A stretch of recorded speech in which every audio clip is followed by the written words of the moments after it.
ನಿನ್ನೆ ದಿನ ನಮ್ಮ ಪಕ್ಷದ ವರಿಷ್ಠರು ರಾಜ್ಯಸಭೆ ಹಾಗೂ 2 ವಿಧಾನ ಪರಿಷತ್ ಸ್ಥಾನಗಳಿಗೆ ಹೆಸರುಗಳನ್ನು ಘೋಷಣೆ ಮಾಡಿದ್ದಾರೆ. ಈಗಾಗಲೇ ತಿಳಿದಿರುವ ಹಾಗೆ ರಾಜ್ಯಸಭೆಗೆ ಅತ್ಯಂತ ಹಿಂದುಳಿದ ಸಮಾಜ, ಕುರುಬ ಸಮಾಜಕ್ಕೆ ಸೇರಿರ್ತಕ್ಕಂಥ ನಾಗರಾಜರವರು ರಾಷ್ಟ್ರೀಯ ಸ್ವಯಂ ಸೇವಕ ಸಂಘದ ಗರಡಿಯಲ್ಲಿ ಬೆಳೆದು ಅಖಿಲ ಭಾರತೀಯ ವಿದ್ಯಾರ್ಥಿ ಪರಿಷತ್ ಅಲ್ಲೂ ಕೂಡ ತಮ್ಮ ಸೇವೆಯನ್ನು ಸಲ್ಲಿಸಿ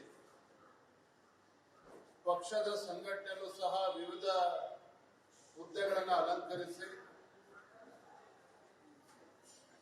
ರಾಜ್ಯ ಬಿಜೆಪಿ ಉಪಾಧ್ಯಕ್ಷರಾಗೂ ಕೂಡ ಅವರು ಸಂಘಟನೆಗೆ ಸಮಯವನ್ನು ನೀಡಿದ್ರು.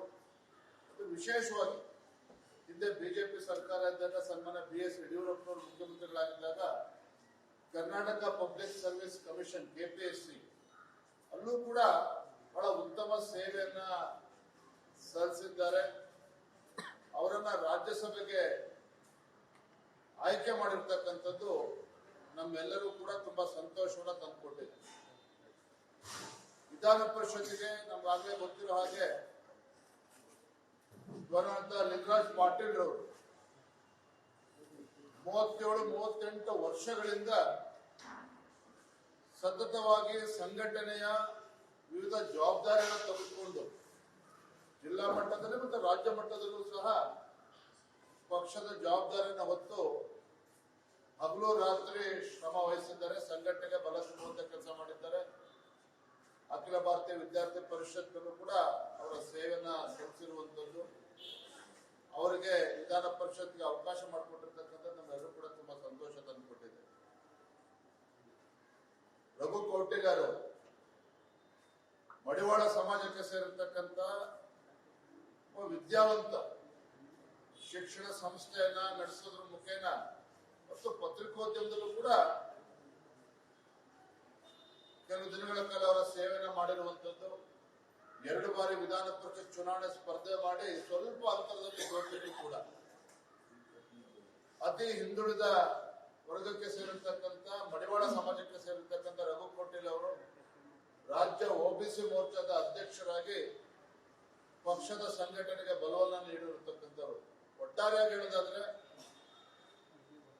ನಾಗರಾಜರವರ ಆಯ್ಕೆ ಇರ್ಬೋದು, ಲಿಂಗರಾಜ್ ಪಾಟೀಲ್ ಅವರ ಆಯ್ಕೆ ಇರ್ಬೋದು, ಅದೇ ರೀತಿ ರಘು ಕೌಟಿಲ್ ಅವರ ಆಯ್ಕೆ ರಾಜ್ಯದ ಎಲ್ಲ ನಮ್ಮ ಪಕ್ಷದ ಕಾರ್ಯಕರ್ತರಿಗೆ ತುಂಬಾ ಸಂತೋಷವನ್ನು ತಂದುಕೊಟ್ಟಿದೆ.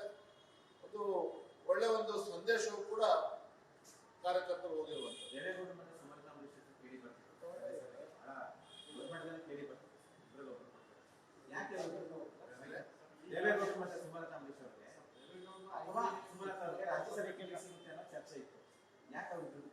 ದೇವೇಗೌಡರು ಮಾಜಿ ಪ್ರಧಾನಮಂತ್ರಿಗಳು ಹೇಳಿದ್ದಾರೆ, ನರೇಂದ್ರ ಮೋದಿಜಿ ಅವರ ಕೈ ಬಲಪಡಿಸಬೇಕು, NDAಗೆ ಶಕ್ತಿ ತುಂಬುವಂತ ಕೆಲಸ ಮಾಡ್ಕೊಂಡು ಬಂದಿದ್ದಾರೆ.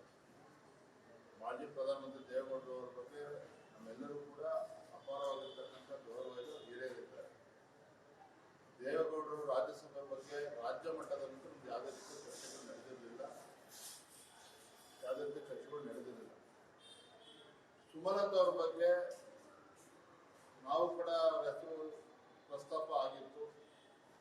ಪಕ್ಷದ ವರಿಷ್ಠರು ಇವತ್ತಿನ ರಾಜಕೀಯ ಪರಿಸ್ಥಿತಿಯನ್ನು ಅರ್ಥ ಮಾಡಿಕೊಂಡು ಯಾರಿಗೆ ಅವಕಾಶ ಮಾಡಿಕೊಡ್ಬೇಕು ಅಂದ್ರೆ ಪಕ್ಷದ ವರಿಷ್ಠರು ತೀರ್ಮಾನ ಮಾಡಿದ್ದಾರೆ. ಒಟ್ಟಾರೆಯಾಗಿ ಹೇಳೋದಾದ್ರೆ ಪ್ರಾಮಾಣಿಕರು ದುಡಿದಿರ್ತಕ್ಕಂಥ ಸಾಮಾನ್ಯ ಕಾರ್ಯಕರ್ತರಿಗೆ ಭಾರತೀಯ ಜನತಾ ಪಾರ್ಟಿ ಅವಕಾಶ ಮಾಡಿಕೊಟ್ಟಿದೆ. ಸುಮಲತಾ ಅವರು ಕೂಡ ಅವ್ರ ಬಗ್ಗೆ ನಮ್ಗೆ ಅಪಾರವಾಗಿರ್ತಕ್ಕಂಥ ಭಾರತೀಯ ಜನತಾ ಪಾರ್ಟಿ ಎಲ್ಲರೂ ಕೂಡ ಅಭಿಮಾನ ಆಯ್ತು. ನಮಗೆ ಗೊತ್ತಿರ್ಬೋದು, ಹಿಂದೆ ಲೋಕಸಭಾ ಚುನಾವಣೆ ನಿಂತ ಸಂದರ್ಭದಲ್ಲಿ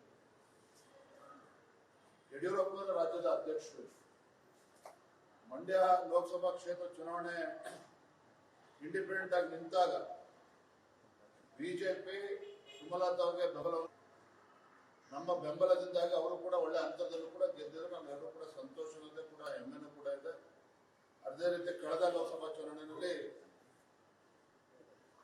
ಬಿಜೆಪಿಗೆ ಕುಮಾರಸ್ವಾಮಿ ಅವರು ಇದ್ದಂತ ಸಂದರ್ಭ ಅವರು ಅದನ್ನು ಬಿಡ್ಕೊಟ್ಟಿದ್ದಾರೆ. ಅದ್ರ ಬಗ್ಗೆ ಪ್ರಶ್ನೆ ಇಲ್ಲ. ಅದು ಇಲ್ಲಿಗೆ ಎಲ್ಲವೂ ಕೂಡ ಮುಗಿದೋಗಿಲ್ಲ. ಖಂಡಿತ ಪಕ್ಷದ ವರಿಷ್ಠರು ಇದ್ರ ಬಗ್ಗೆ ಚಿಂತನೆಯನ್ನ ಮಾಡ್ತಾರೆ. ಅವ್ರಿಗೆ ಒಂದು ಸೂಕ್ತ ಸ್ಥಾನಮಾನವನ್ನ ಬರುವಂತ ದಿನಗಳಲ್ಲಿ ಕೊಡ್ತಾರೆ ಎನ್ನುವ ಸಂಪೂರ್ಣ ವಿಶ್ವಾಸ ನಮ್ಗೆಲ್ಲರೂ ಕೂಡ ಇದೆ. ದೇವೇಗೌಡರ ವಿಚಾರದಲ್ಲಿ ಕಾಂಗ್ರೆಸ್ ಈಗ ಬಿಜೆಪಿನ ಬೈತಾ ಇದೆ, ಒಕ್ಕಲಿಗರಿಗೆ ಅನ್ಯಾಯ ಮಾಡ್ತು ಅಂತ. ರಾಜ್ಯಸಭೆ ಮಾನ್ಯ ಹಿರಿಯ ಮಾಜಿ ಪ್ರಧಾನಮಂತ್ರಿ ದೇವೇಗೌಡರವರ ಕೆಲಸದ ಬಗ್ಗೆ ರಾಜ್ಯ ಮಟ್ಟದಲ್ಲಿ ಯಾವುದೇ ರೀತಿ ಚರ್ಚೆಗಳು ಆಗಿರಲಿಲ್ಲ. ಇಷ್ಟು ಮಾತ್ರ ಈ ಸಂದರ್ಭದಲ್ಲಿ ಸರ್, ಕೃಷ್ಣಬೈರೇಗೌಡರಿಗೆ ಈಗ ಬೆಂಗಳೂರು ಉಸ್ತುವಾರಿ ಬೇಡವಂತೆ, ಅದು BMRCL ಮತ್ತೆ BDA ಹೊರತುಪಡಿಸಿ ಕೊಟ್ಟಿದ್ದಾರೆ. ಬೇಕಾದ್ರೆ ರಾಮಲಿಂಗಾರೆಡ್ಡಿ ಅವರಿಗೆ ತಗೊಳ್ಳಿ ಅಂತ. ಈಗ ಅವ್ರು ತಗೊಳ್ಳೋಕೆ ರೆಡಿ ಇಲ್ಲ. ಅಲ್ಲದೆ ಮುಖ್ಯಮಂತ್ರಿಗಳು ಪ್ರಮಾಣ ವಚನ ತೆಗೆದುಕೊಂಡ 48 ಗಂಟೆಗಳಲ್ಲಿ ಯಾವ ರೀತಿ ರಗಳೆಗಳು ಪ್ರಾರಂಭ ಆಗಿತ್ತು ನಾವು ನೋಡ್ತಾ ಇದ್ದೀವಿ. ಕಳೆದ 3 ವರ್ಷ ಅಂತೂ ಈ ಕಾಂಗ್ರೆಸ್ ಸರ್ಕಾರದಲ್ಲಿ ಯಾವುದೇ ಅಭಿವೃದ್ಧಿಯನ್ನು ನೋಡೋದಕ್ಕೆ ಸಾಧ್ಯ ಆಗಿಲ್ಲ. ಭ್ರಷ್ಟಾಚಾರ ಬಿಟ್ಟರೆ ಬೇರೆ ಏನೂ ಕೂಡ ಸಾಧನೆ ಮಾಡಿಲ್ಲ ಸರ್ಕಾರ. ಇನ್ಮೇಲಾದ್ರೂ ಕೂಡ 2 ವರ್ಷಗಳು ಏನು ಉಳಿದಿದ್ದಾವೆ, ಆ 2 ವರ್ಷದ ಅವಧಿಯಲ್ಲಾದ್ರೂ ಕೂಡ ಒಳ್ಳೆ ಕೆಲಸಗಳು ಮಾಡ್ತಾರೆ ಅನ್ನುವ ನಿರೀಕ್ಷೆ ರಾಜ್ಯದ ಜನರಲ್ಲಿದೆ. ಈ ಕಿತ್ತಾಟದಿಂದ ಮತ್ತೊಮ್ಮೆ ಅಭಿವೃದ್ಧಿ ಆಗ್ತದೆ ಮುಂದೆ ರಾಜ್ಯದಲ್ಲಿ ಅನ್ನೋದು ಕೂಡ ಖುಷಿ ಆಗ್ತಾ ಇದೆ. ಹಾಗಾಗಿ ನಾನು ಒಂದೇ ಮಾತಲ್ಲಿ ಹೇಳೋದಾದ್ರೆ, ಮುಖ್ಯಮಂತ್ರಿಗಳು ಏನೇ ಬದಲಾವಣೆ ಆಗಿದ್ರು ಸಹ ರಾಜ್ಯದ ಮುಖ್ಯಮಂತ್ರಿಗಳಿಂದ ಈ ಕಾಂಗ್ರೆಸ್ ಸರ್ಕಾರದಲ್ಲಿ ಯಾವುದೇ ಅಭಿವೃದ್ಧಿಯನ್ನು ನಿರೀಕ್ಷೆ ಮಾಡೋದಕ್ಕೆ ಸಾಧ್ಯ ಇಲ್ಲ. ಈಗಾಗಲೇ ಸಾಲದ ಹೊರೆ ರಾಜ್ಯದಲ್ಲಿ ಬಂದು ಮುಟ್ತಾ ಇದೆ. 10 ಲಕ್ಷ ಕೋಟಿ ರೂಪಾಯಿಗಳಿಗೆ ಒಂದು ಸಾಲದ ಹೊರೆ ಬಂದು ನಿಂತಿರುವಂತದ್ದು. ಹಾಗಾಗಿ ಈ ಕಾಂಗ್ರೆಸ್ ಸರ್ಕಾರದಲ್ಲಿ ಯಾವುದೇ ಅಭಿವೃದ್ಧಿ ನಿರೀಕ್ಷೆ ಮಾಡೋದಕ್ಕೆ ಸಾಧ್ಯ ಇಲ್ಲ. ಅದ್ರ ಜೊತೆಯಲ್ಲಿ ಇವತ್ತೇನು ಕಿತ್ತಾಟ ಪ್ರಾರಂಭ ಆಗಿದೆ. ನಮ್ಗೆ ಆ ಪೋರ್ಟ್ಫೋಲಿಯೋ ಬೇಕು, ನಮ್ಗೆ ಈ ಪೋರ್ಟ್ಫೋಲಿಯೋ ಬೇಕು, ಇನ್ನು ಉಸ್ತುವಾರಿ ಸಚಿವರು ಕೊಟ್ಟಿಲ್ಲ, ಯಾವ ಜಿಲ್ಲೆ ಕೊಡಬೇಕು ಅಂತ ಅದು ತೀರ್ಮಾನ ಆಗಿಲ್ಲ. ಕ್ಯಾಬಿನೆಟ್ ಎಕ್ಸ್ಪಾನ್ಷನ್ ಕೂಡ ಇನ್ನೂ ಕಂಪ್ಲೀಟ್ ಆಗಿಲ್ಲ. ನನ್ನ ಸತೀಶ್ ಜಾರಕಿಹೊಳಿ ಅವರಿಂದ 1 ತಿಂಗಳೊಳಗೆ ಕ್ಯಾಬಿನೆಟ್ ಎಕ್ಸ್ಪಾನ್ಷನ್ ಮಾಡಬೇಕು ಅಂತ ಹೇಳಿ, ಬಹುಶಃ ಇವತ್ತಿನ ಪರಿಸ್ಥಿತಿಗಳು ನೋಡ್ತಾ ಇದ್ರೆ ಕ್ಯಾಬಿನೆಟ್ ಎಕ್ಸ್ಪಾನ್ಷನ್ ಯಾವ ಮಾಡ್ತಾರೋ ಗೊತ್ತಿಲ್ಲ.